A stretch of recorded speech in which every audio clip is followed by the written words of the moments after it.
唔同嘅情感依附形態，即係安全型啊、焦慮型啊同埋逃避型嘅。咁所以今日就想拎出嚟同大家一齊討論下啦。咁樣，如果對方已讀不回你或者失蹤嘅時候，我一定係瘋狂不安，跟住係咁 check 自己電話，係咪自己嘅電話壞咗咧？係咪個 note 壞咗咧？點解佢係咪冇咗 data 咧？跟住點解佢唔覆我嘅咧？跟住我就問佢啊，點解你唔覆我嘅？你係咪好忙啊？咁樣。咁我突然間就醒起，喂，有間 bagel 好好食。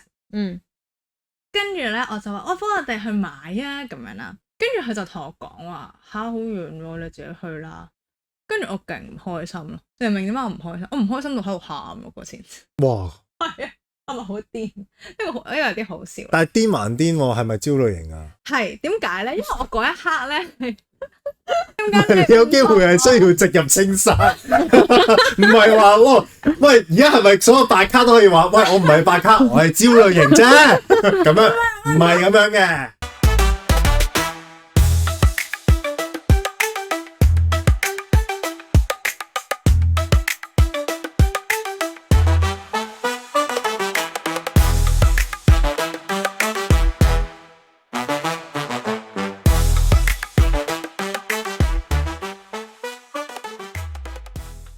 大家好，歡迎翻嚟長期翻腳，我係今日嘅主持人 Charmaine， 阿 Jessica， 我係 Paco。好，今日我哋講啲咩咧？就係講翻我咧成日都我係趣友嚟嘅，所以我成日咧都喺 Threads 嗰度喺度碌到底有咩 post 啊。跟住咧呢排咧就成日都提到啲人講關於唔同嘅情感依附形態，即係安全型啊、焦慮型啊同埋逃避型嘅。咁所以今日就想拎出嚟同大家一齊討論下啦。咁樣想問大家對於呢一個 topic 了解有幾多咧？唔係好深嘅，即係大約淨係知道佢係講緊喺譬如可能講拍拖嘅時候，你會用一個咩取態去接收另一半啲資訊咯。你咧？係咪將啲人嘅行為盡量去歸類，令到大家了解自己同埋對方多啲？原來呢類型嘅人會咁樣做，嘗試因為知道佢哋係呢類型人，就去配合佢哋咁樣呢？明白。好，等湯博士同大家解釋下啦。咁咧一開頭呢個情感依附類型咧係點樣嚟嘅咧？一開頭係講緊關於 BB 同埋佢嘅主要照顧者，即係阿媽咪嘅互動關係啦。咁後來咧，因為心理學家發現到呢一個互動嘅關係咧，同現今嘅人咧喺兩性關係同佢嘅另一半相處嘅方式咧好類似喎，咁所以就轉移去用呢一個形態去形容兩性關係去分析啦。我哋啱啱講咗有3個類型㗎嘛，所以咧我依家又準備咗2個場景去同大家去一齊了解下到底呢3個類型係咩嘢嚟嘅先。首先同大家講咗呢3個類型咧個少少定義啦，就係第一個安全型咧，就係講緊佢可能夠信任到伴侶嘅，但係同時間佢都可以有自己嘅獨立空間，佢都獨立到嘅。第二個焦慮型就係佢會好渴望去親近佢嘅伴侶啦，所以當伴侶一對佢冷淡或者個 attention 冇咁高嘅時候咧，佢就會好敏感，佢就會開始唔開心有情緒啦。而逃避型咧就係講緊佢係好 treasure 好注重獨立呢一樣嘢嘅，自己嘅自己依附翻自己，我自己解決晒所有嘢啦。所以當有一啲情感嘅連結時候咧，另一半想同一啲親密啲嘅連結嘅時候咧，情感連結咧，佢就會好抗拒而會推開佢咯。咁咧頭先講有2個場景啊嘛。第一個大家都可以諗下，如果你係當你嘅另一半啦，佢會已讀不回或者佢失蹤咗嘅時候，如果係一個我講迴避型先啦，如果係一個迴避型嘅人嘅話，佢會點樣？有嘅咯。有佢 OK，就覺得冇乜嘢啫咁樣。OK，到你咧？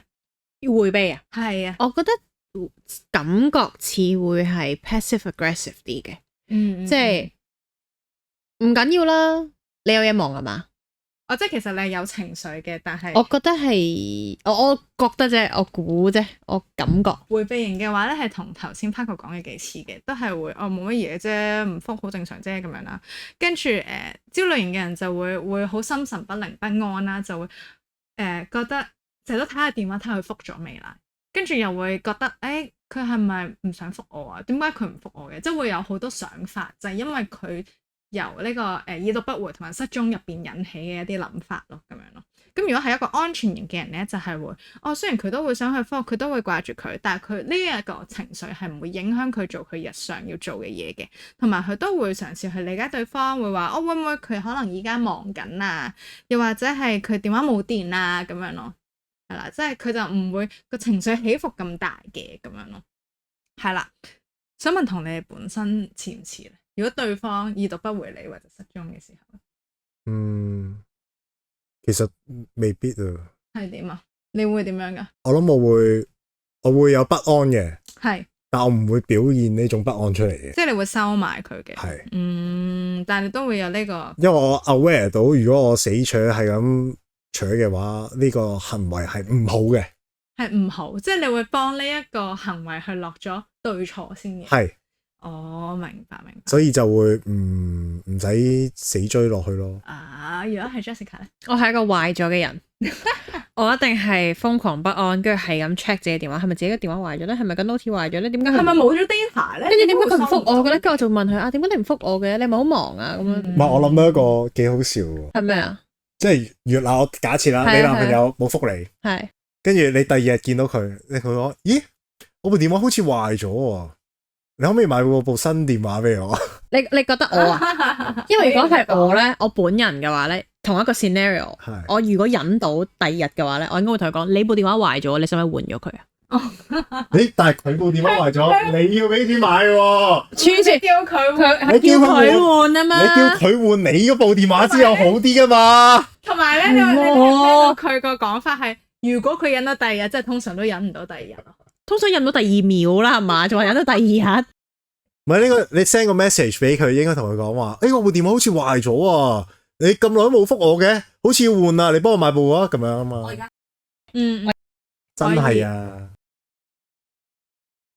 好，大家都可以估下我哋主持人係邊一個類型啦。我哋陣間都會講嘅。跟住，頭先係講對方已讀不回啊嘛。咁如果係你已讀不回嘅時候，咁咪有嘅咯。OK， 有佢冇嘢，好開心係嘛？冇覆好正常啫。冇覆係冇乜嘢啊。我通常唔覆有原因嘅，咁咪咁樣。你咧？即係如果我唔覆，跟佢唔開心係咪？而家講緊，定佢有冇情緒嘅？你未知道佢嘅反應嘅，但係你知道自己冇覆佢好耐，跟住我咪覆翻佢咯。即係你唔會因為死啦，我咁耐冇覆佢啊，佢會唔會唔開心啊？又或者我會唔會 miss 咗佢啲咩 message？會啊，咁咪所以即刻覆佢咯。即刻覆翻。好，因為咧點解會咁樣講咧？因為我覺得你係俾人已讀不回嗰個，同埋你已讀不回人咧，你個反應都會唔同啊。即使你未必知道佢嘅反應係點樣嘅時候，係啦。咁咧一個安全型嘅人咧，就會同佢講翻。如果係我係嗰個冇覆人嗰個人，我係失蹤咗嗰個人，我就會同佢講翻：唔好意思啊，咁耐冇覆你，點解冇覆你啊 ？Sorry 咁樣啦。跟住咧，如果係一個焦慮型嘅人咧，就會諗翻。死啦！我咁耐冇覆佢，會唔會有啲咩重要 message miss 咗嘅咧？哎呀，我唔應該冇覆嘅，我應該頭先點樣咧都知啲時間出嚟覆咗佢㗎咁樣啦，會唔會唔開心㗎咁樣啦？跟住一個迴避型嘅人咧就會，我唔覆咪唔覆咯，點啊？咁咪最緊咪唔覆咯，咁樣咯，就係咁啦。唔知道大家明唔明白呢三個類型嘅分別啦？所以咧，仲有一個場景俾大家嘅，你明唔明啊 ？OK，但係都俾埋第二個。唔係好明，所以要第二個 scenario 去講講。係啊，仲有第二個就係當你哋有嗌交，面對面嗌交或者有衝突嘅時候，如果你估係如果係焦慮型嘅人會點做？你試下答。焦慮型係啊，你答如果係焦慮型會點？會死追落去。點樣追落去？唔俾人走。唔俾佢走啦，仲有咧？冇噶啦，係咁多噶啦。即係你會好多情緒嘅。我要即刻解決問題咯。OK，學到嘢我睇你有人。如果你係迴避型咧，直接撇。直接撇啊？直接撇。撇唔到我唔俾你走喎，咁點撇啊？等你冷靜啲再講，我覺得你而家唔係好 stable。我唔 stable，你講多次我唔 stable，就係咁。係咪就係咁樣？演繹得好唔好啊？對方，我覺得演繹得幾好，唔錯。我覺得佢覺得佢自己演繹得幾好。好，咁可以同大家講翻啦。如果係有衝突嘅時候咧，一個焦慮型嘅人咧，佢係唔得，我一定要呢一刻解決咗個衝突佢。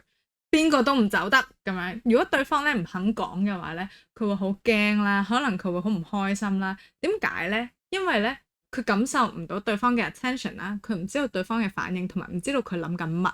而呢一啲唔知咧就會令到佢好不安啦咁樣。咁所以咧，無論點樣啦，佢可能一路鬧對方啦，或者一路喊啦，其實佢都係想要佢嘅反應，因為佢會透過嗰啲反應去得知到一段訊息，咁樣佢就會覺得，哎呀呢啲訊息嘅話，大家就仲係聯繫緊啦，咁樣啦。跟住到第二個逃避型嘅時候，咁嘅逃避型嘅人咧，換言之咧，佢就好想走啦。點樣走法咧？可能一有衝突，佢就話我呢刻唔想講嘢住，跟住佢就走咗去啦，係咯，就真係咁簡單，就真係 no 唔講，我哋唔好講啊，咁樣。跟住就夾硬停咗件事，但係明明可能大家係開始有啲情緒有啲高漲嘅咁樣啦，跟住同埋一啲激烈嘅情緒對話，即係可能佢 feel 到自己無論係對方定係自己啦，當佢哋啲情緒一高漲咧，佢就會好想停咗佢噶啦，同埋佢會好反感呢樣嘢嘅，無論係自己定對方啦。如果係淨係對方有呢個情緒嘅話咧，佢會覺得對方係情緒勒索緊佢，因為佢接收佢冇辦法接住到呢一啲嘅情緒。我個問題。如果鬧交，男女鬧交咁樣啦，如果個男通常都係女仔嬲啦，我 assume 係女仔嬲啦，係咁個男仔要氹，咁但係如果佢嘅做法係我帶你去食餐好嘅嘢，即係佢唔係解決咗問題噶嘛，呢個做法，即係佢想用其他嘢去 distract 或者去丟淡件事，呢個似唔似係迴避型會做嘅嘢咧？咁定係唔關事？唔係好關事。OK， 繼續。係啦，咁你繼續。好，跟住咧，大家都可以諗下係唔係？我自己就覺得唔算好關事。Jessica 都我似似地，係嘛？少少啊，可能係講緊個程度啊，即係有一種迴避，可能係即係講呢啲100咁樣啦。咁有啲就係得啦，唔好講食嘢咁樣。得啦，唔好講我哋。即係我覺得個出發點就係，如果咁樣做嘅話，佢都係想丟淡件事，唔去直接面對個問題㗎嘛。但呢一種成熟啲咯。比起直接逃跑成熟啲咯，係啦，好過你真係完全唔理嘅。因為其實你咁樣係 address 咗嗰個人嘅情緒線噶嘛，都都可以係解釋係安撫緊佢，係佢中意嘅嘢。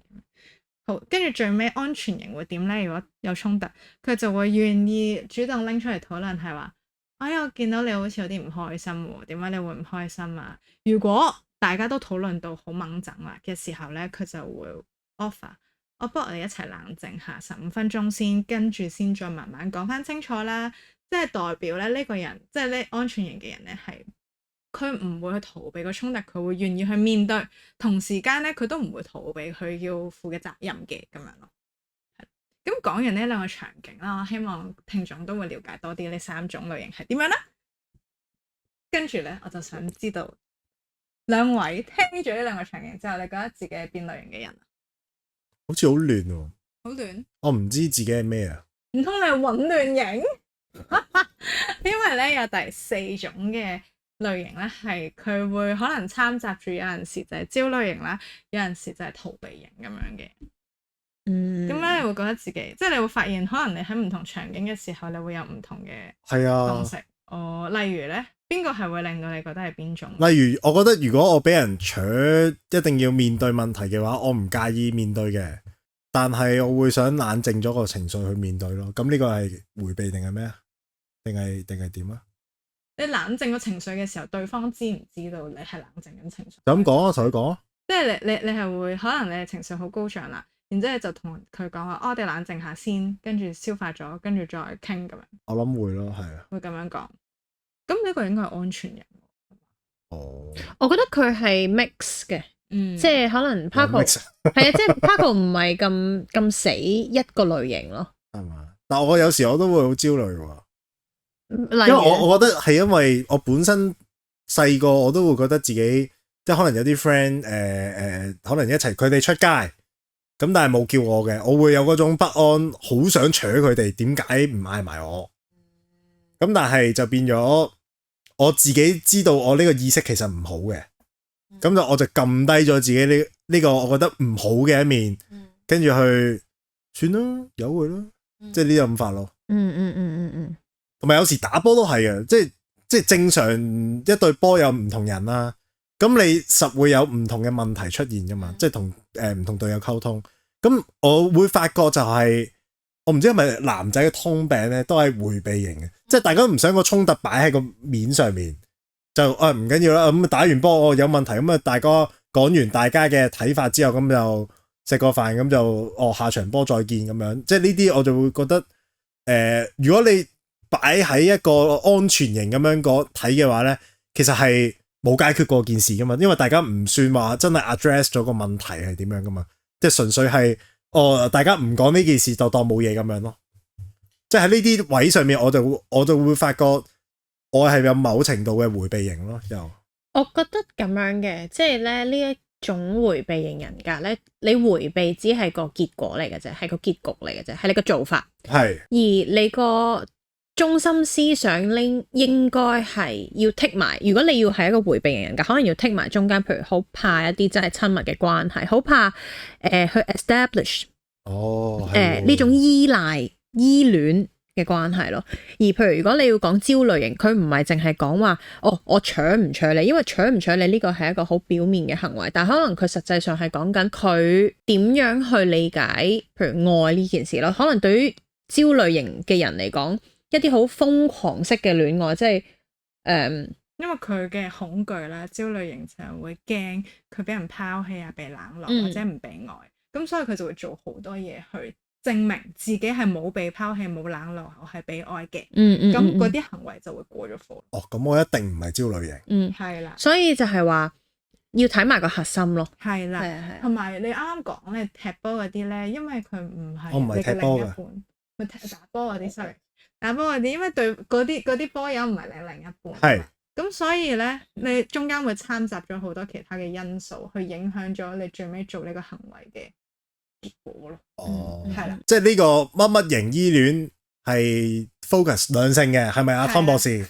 係啦，就係通常咧，因為你有其他嘅關係都有機會係有唔同嘅做法啦，但係入邊摻雜咗可能屋企，你會有啲屋企嘅成長背景會影響到你，或者其他人嘅性格會影響到你，有好多不可控嘅因素會影響到你嘅做法。咁但係咧，面對另一半嘅時候，通常我哋都係最赤裸、最原始嗰個自己，同埋最表達到自己需要嗰個自己嚟嘅。咁所以同埋你唔會掩飾啊，對住另一半，咁所以嗰個先係最準。係啦。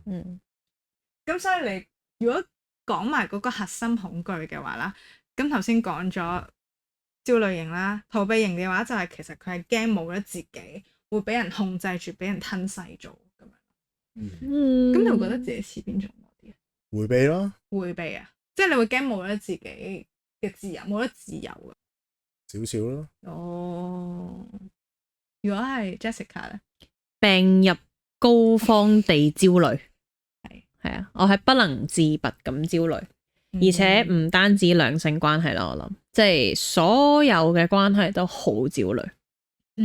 但我覺得如果你喺其他關係上面都係咁咧，可唔可以都係話，咁你對其他關係嘅對象其實都好赤裸，好願意誠實咁做自己嘅？唔係，我覺得最主要係咪引起呢個 theory 嘅嗰個人係講緊一個 caregiver 啊嘛，caregiver 嘅角色只係俾愛你，俾 sense of security 你嘅人啊嘛。咁可能喺我嘅世界係朋友都做到呢件事嘅時候，咁對我嚟講朋友都可以 reflect 到呢啲關係咯。而我就覺得我 in general 都係一個好喺唔同嘅關係，其實 even 我同我隻狗之間嘅關係，我都覺得係我係焦慮型嚟嘅，即係我要係一啲好黐線、好黐身。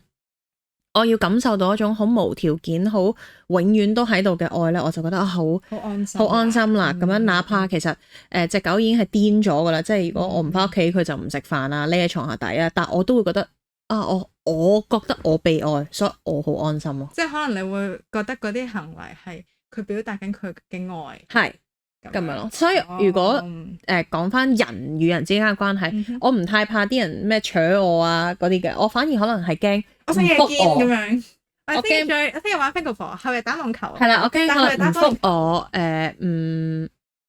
突然之間今日同我講要見，聽日又話唔見，我會好驚嘅，即係呢一種抽離感。OK， 因為有得見，有得聯繫，但係話唔見咧就唔得啦。因為有一種抽離感咧，你好似突然間又抽走咗。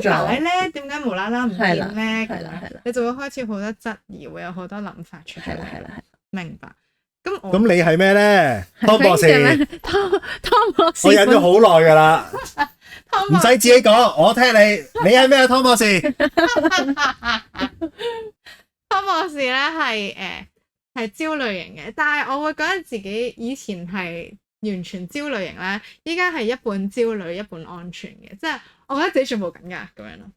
係因為我以前都會可能有啲嘢，即係有啲事情發生嘅時候，就會令到我諗好多啦。無論係可能對方冇覆機啊，又或者係有一啲衝突嘅時候咧，我就會真係好需要對方即時俾到回應我。點解你嗰陣時會咁樣啊？我依家有呢啲情緒啊，我就話咗俾你聽咁樣咯。即係要即時有對話啊，即時解決嘅，因為我擺唔到過夜嘅。咁但係因為依家開始大個啦，同埋會知道其實焦慮型咧，如果對點講？因為焦慮型個恐懼咧係驚俾人拋棄，驚冇咗人哋冇注意，另一半冇注意對方，同埋唔被愛啊嘛。咁但係當你呢一方面嘅安全感捕捉到，無論係自己俾自己啦，或者人哋俾你嘅時候，你就會知道。為咗對方好咧，你都會想慢慢去，或者你知道自己係被愛啦，你好清楚呢樣嘢，你就會變相冇咁容易焦慮，同埋冇咁容易驚咁多嘢咯。咁你就會慢慢變翻一個安全。個 process 好似好難做到喎，好似戒毒咁啊！你明唔明啊？呢件事有噶，其實有啲 toxic，但係你會好 enjoy 個過程咯，即係作為焦慮嘅。我仲係導友喎，但點算啊？好驚啊！我有個我早嗰2-3個禮拜咧，我就 reply 咗一個我個朋友嘅 story 咁樣啦，見佢唔開心咁，我咪問佢做咩事啊你咁樣啊，冇覆我。我隔咗一陣之後，我再即係喊。即係 react to 我嗰個自己個 message 啦，咁佢都冇覆我啦。跟住咧，隔咗第2日之後咧，我就見到佢嘅，即係 in person 見到佢，我都忍咗全日噶啦。我臨走忍咗全日呢樣嘢都應快咗啲嘢咯。跟住我臨走前我都忍唔住，因為我諗咗好耐，其實我覺得我覺得咧佢唔係特登唔覆我嘅，我知道嘅，但係我要一個 reassurance from 佢，我所以就問佢，我話其實咧我。點解你尋日唔覆我嘅咁？咁佢就係咩？你尋日揾我咩咁樣？咁我就嗰刻我係 OK，我得到你親口嘅 reassurance 嘅時候咧，即係其實你都知知地噶啦，但係你一定要去親口講。知知地係我個腦啫，但我個心唔知啊嘛。OK，佢同我講埋之後，就我個腦同埋我個心都知咯。咁我就安定咗落嚟啦。但係呢件事咧，我覺得係當我而家又再冷靜多咗嘅時候，我會覺得係病嚟嘅。因為我嘅安全感其實不能夠係要建基於別人身上噶嘛，要建基喺自己度噶嘛。我唔可以成日喺人哋身上攞呢個 validation 噶嘛。理論上，我覺得如果我係你嘅話咧，我諗我第一個覆完佢之後，佢唔覆佢由佢啦。咁都好正常啫，唔係咩？同埋可能佢嗰下未 ready 去講，或者佢唔得閒講，佢純粹想抒發咗咁樣。即係我講我明嘅，所以我就係話，譬如而家我個人再大咗啲咧，即使我知道我係過分地焦慮，我盡量都唔想將呢件事擺喺人哋身上咯。但係我頭先未講完就係，但係你個感受都係真實嘅咯，即係因為你嗰刻真係會唔開心，咁所以你同人表達，我覺得都冇問題咯。如果嗰啲係一啲你信任嘅人，同埋你都知道佢哋係愛你嘅話，咁咪照直講。唔係，但係就係因為我知道佢哋都愛我，所以我都唔想咁樣 hurt 佢哋咯。係，我都唔想再擺啲 extra 嘅 burden 喺度，因為如果我代入翻佢哋，其實可能佢哋私底下係迴避型嚟嘅喎。係咪？即係可能其實佢好驚同人哋講一啲佢最 deep down 嘅 fear， 佢嘅唔開心，佢嘅 struggles。但係我就係咁問佢：你嘅 struggle 係乜嘢？你同我講，你話我知，你講唔驚嘅咁樣。咁佢心諗做乜嘢啊？呢個人我唔想喎，你而家 intrude 緊我嘅 head space，即係我都想俾多啲空間大家去消化自己嘅嘢咯。係。但我覺得又唔好需要，即係可以咁樣做。但係如果你真係做唔到嘅話，都唔緊要。我會努力戒毒噶。想問下大家有冇啲你知道自己係呢一個類型啦，有冇啲特別深刻嘅經歷啊？因為你呢個類型，睇嚟你有喎。係你覺得你好似有喎。我諗到2個，第一個咧冇咁癲嘅，第一個好笑多啲嘅，就係話說咧有一次咧，我同我男朋友出街喎。咁我哋咧就揾咗個地方坐低，諗住傾下偈咁樣啦。咁我突然間就醒起，喂，嗰邊咧，即係嗰個地區咧，有間 bagel 好好食。跟住咧，我就話：幫我哋去買啊咁樣啦。跟住佢就同我講話好遠喎，你自己去啦。跟住我勁唔開心咯，你明唔明點解我唔開心？我唔開心到喺度喊咯嗰次。哇！係啊，係咪好癲？呢個有啲好笑。但係癲還癲喎，係咪焦慮型啊？係點解咧？因為我嗰一刻咧係，我嗰一刻覺得點解你有機會係需要直入青山，唔係話喎，喂，而家係咪所有白卡都可以話，喂，我唔係白卡，我係焦慮型啫，咁樣唔係咁樣嘅。點解你唔同我一齊行去買 bagel 啊？我咁想食咁樣咯。哦，即係你將佢呢個咁遠你自己去呢個回答，就喺自己腦入面就轉發咗，你唔夠愛我，所以你先喊。係啊，所以我就好唔開心咯。哦，咁而家會唔會啊？依家唔會啦，因為佢自從呢次之後，佢唔會再唔同我買 bagel 啦。而家佢唔會再去嗰個區啊，嗰個 district 佢都唔會再去啊。佢條仔心諗。我唔會再踩你陷阱啊！係啊，呢個你想食即刻買，我哋即刻買。你想食再講。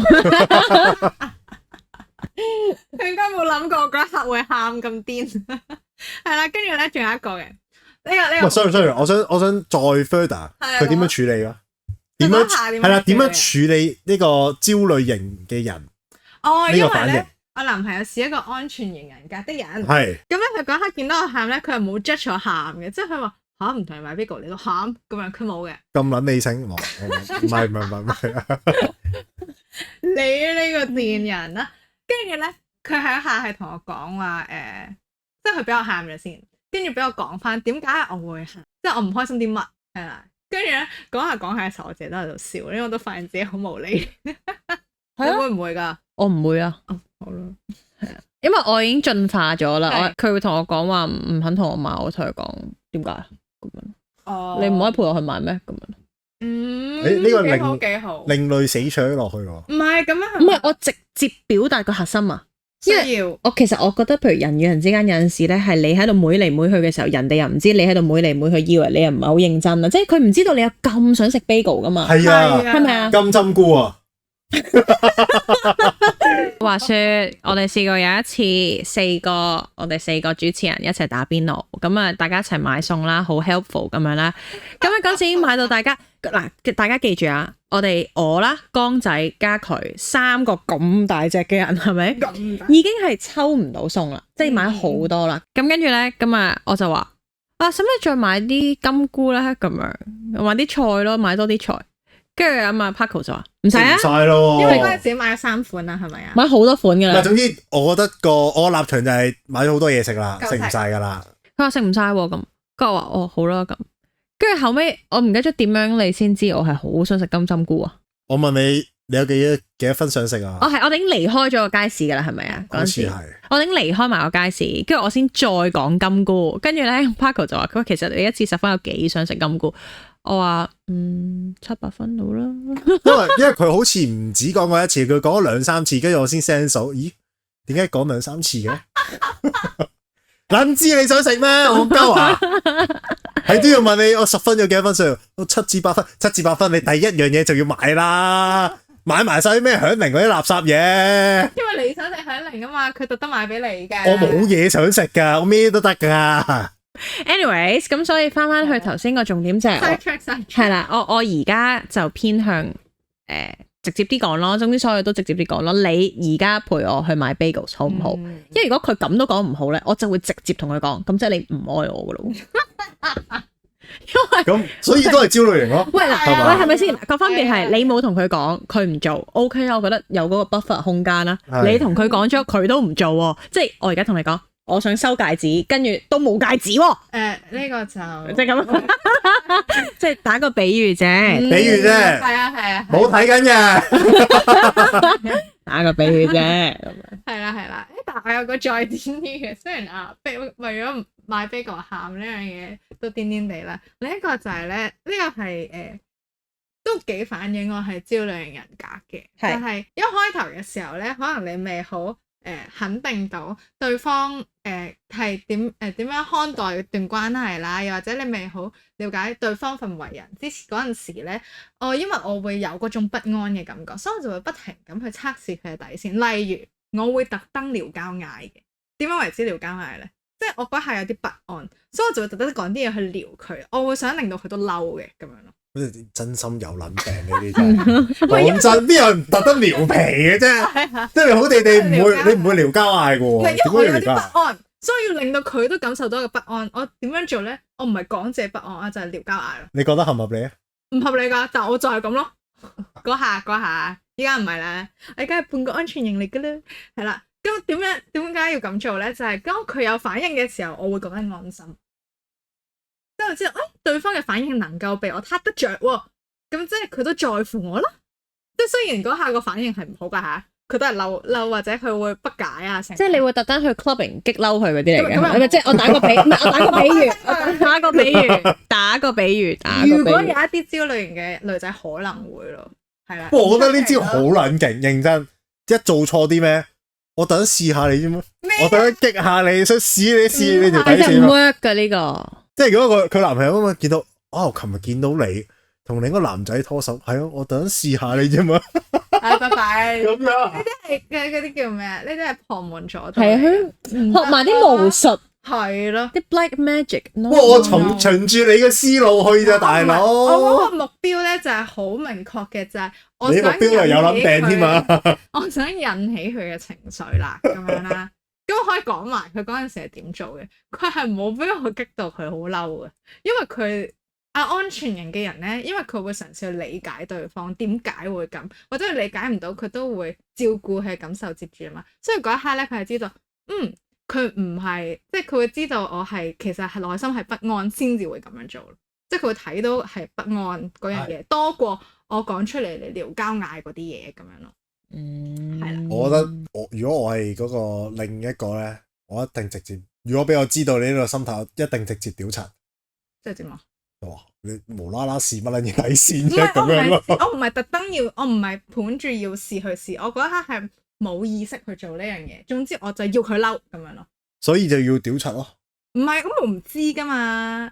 你要明白咧，焦慮型嘅人咧就係佢個不安咧係籠罩住佢成個人，導致佢嗰一刻做啲咩咧，佢都唔係好知道自己點解要咁做。但係佢就唯一諗到嘅方式就係用呢啲最差勁嘅方式去引起人哋嘅注意，去 reassure 自己係被愛同埋冇被拋棄嘅咁樣咯。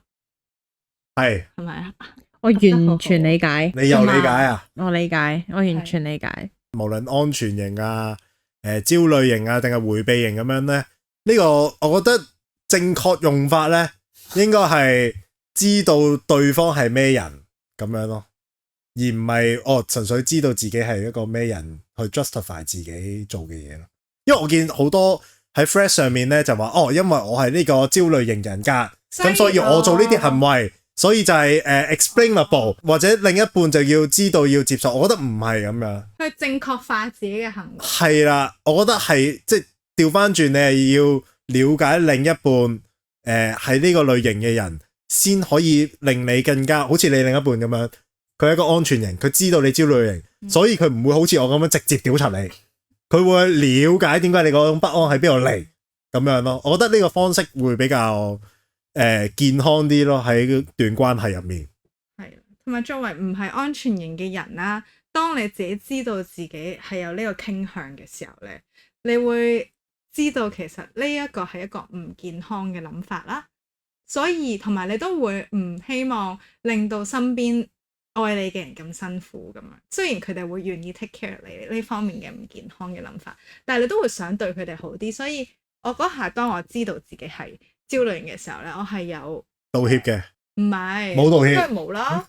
我喊啊，做咩我道歉啊？唔係，我好似有道歉嘅，梗係有啦。有，即係我知啊，係啊。你理性噶嘛？你錯咗你會道歉噶嘛？係啦，我嗰下咧，阿 Bigo 喊啊嘛 ，Bigo 喊完之後咧，之後講完感受之後咧，到夜晚食飯嘅時候，我有講 sorry 嘅，因為我諗下真係好好笑啊，為咗人哋唔同埋 Bigo 喺度喊，跟住我就係因為呢啲行為啦，跟住就會慢慢會想自己變翻，即係變安全少少，即係嘗試去代入翻人哋嘅立場去諗。雖然有陣時都會覺得都係覆個 message 啫，有冇咁難啊？咁樣啦。我覺得譬如頭先 Paco 講話，我哋唔係用呢個人格去 justify 自己嘅行為，呢件事就 for sure 係咁噶啦。但係我覺得同一時間係自己都真係要知道另一半係邊一個類型，咁你先知道自己可以做啲乜嘢而令到佢安心咯。我諗因為所有關係個基礎都係你要令大家安心啊嘛。係啊，了解係咪咁？我覺得呢個先係個重點咯。係啊，係啊，冇錯。所以因為就係咁，我哋又要去進修啦。今集時間又差唔多啦。記得大家 like、comment 同埋 share 我哋嘅 Instagram 啦，記得去聽我哋嘅 Spotify 啦，同埋 Apple Podcast Channel 係啦，就係咁啦，拜拜，拜拜。